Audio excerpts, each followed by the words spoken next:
মাগুরায় ধর্ষণের শিকার শিশুটির ছবি সামাজিক যোগাযোগ মাধ্যমে ছড়িয়ে পড়ায় চরম আপত্তিকর এক পরিবেশ সৃষ্টি হয়েছে।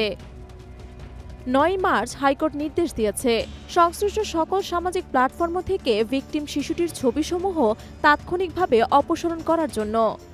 এই নির্দেশনায় বিটিআরসি কর্তৃপক্ষকে আদেশ প্রদান করা হয়েছে যেন তারা যত দ্রুত সম্ভব অশ্লীল ছবিসমূহ সরিয়ে ফেলে এবং ভবিষ্যতে এ ধরনের ঘটনা প্রতিরোধে কার্যকর ব্যবস্থা গ্রহণ করে।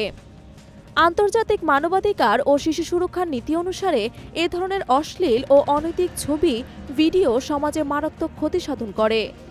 সংশ্লিষ্ট কর্তৃপক্ষ কর্তৃক নির্দেশিত নিয়মাবলী যথাযথভাবে প্রয়োগ করা না হলে এ বিষয়ে আইনানুগ ব্যবস্থা গ্রহণ করা হবে বলে হাইকোর্ট জানিয়েছে।